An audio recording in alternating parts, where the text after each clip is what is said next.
सभी को नमस्कार। मैं जितेश कुमार जांगिड़, सहायक आचार्य चित्रकला।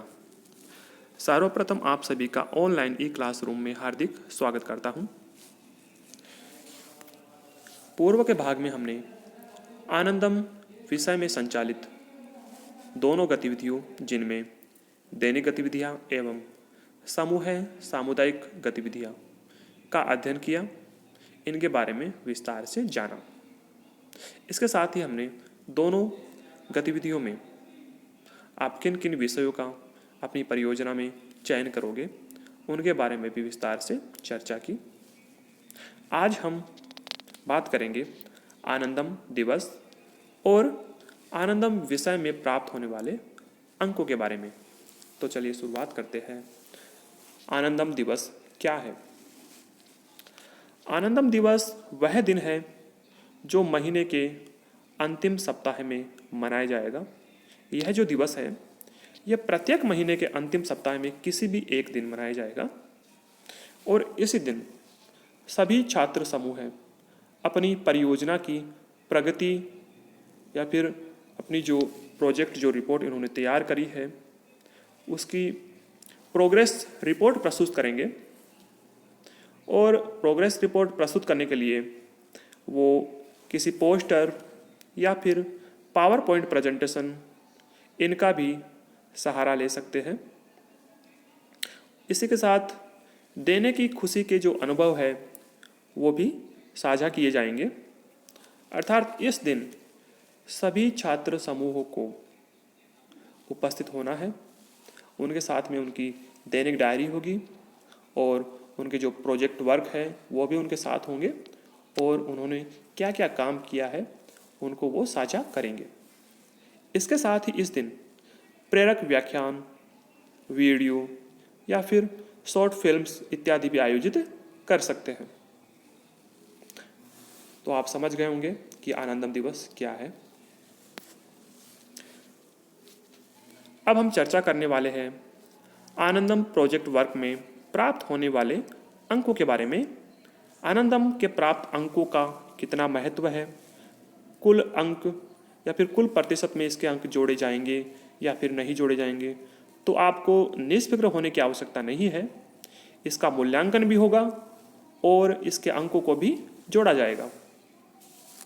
इसका मूल्यांकन विद्यार्थियों की व्यक्तिगत गतिविधियों एवं सामूहिक परियोजनाओं के आधार पर महाविद्यालय स्तर पर गठित प्रोजेक्ट असेसमेंट कमेटी द्वारा किया जाएगा।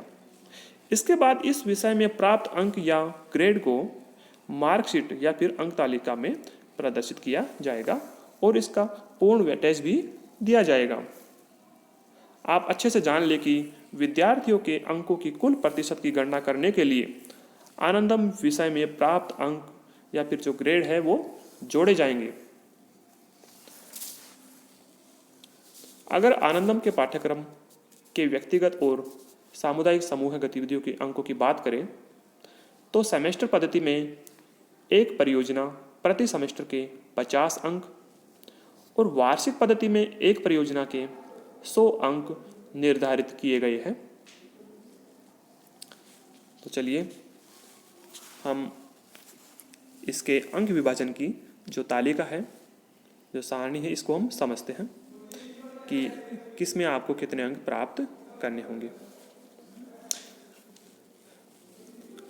इसमें सबसे पहले लेते हैं दैनिक डायरी, जिसमें आप अपने प्रतिदिन की अच्छी कार्य रिकॉर्ड करते हैं। दैनिक डायरी के सेमेस्टर पद्धति में अंक है 5 अंक और वार्षिक पद्धति में है 10 अंक। तो अच्छे से जान ले कि आपको दैनिक डायरी रखनी है और उसमें प्रतिदिन अच्छे और भलाई के या अपने समुदाय या समाज विशेष से संबंधित अच्छे कार्य आपको करने हैं। इसके बाद हम बात करते हैं परियोजना की रूपरेखा की, सिनॉप्सिस की। सेमेस्टर पद्धति में इसके 10 अंक हैं और वार्षिक पद्धति में इसके 20 अंक जुड़ेंगे। इस प्रकार जिस दिन आनंदम दिवस मनाया जाएगा उस दिन भी आप सभी को उपस्थित होना अनिवार्य है, क्योंकि इसकी उपस्थिति के अंक भी जुड़ने वाले हैं। और सेमेस्टर पद्धति में इसके अंक जुड़ेंगे 10 और वार्षिक पद्धति में इसके 20 अंक जोड़े जाएंगे। इस प्रकार अंत में बात करते हैं परियोजना की और उसकी रिपोर्ट की। प्रोजेक्ट रिपोर्ट के जो अंक है वो सेमेस्टर पद्धति में 25 अंक निर्धारित है और वार्षिक पद्धति में 50 अंक निर्धारित हैं। इस प्रकार से प्रति सेमेस्टर 50 अंक और प्रति वर्ष जो परियोजना जो होगी उसके 100 अंक, कुल अंक 100 अंक निर्धारित है। अतः आप जान गए होंगे कि आनंदम पाठ्यक्रम में जो विषय ये संचालित किया गया है इसके कितने अंक निर्धारित हैं। और इस वीडियो को सुनने के पश्चात आप सभी की आनंदम के प्रति उठी जिज्ञासाएं शांत हुई होगी। इसके जरिए आप आनंदम को अच्छे से समझ गए होंगे और अपना कार्य बेहतर ढंग से करेंगे। धन्यवाद।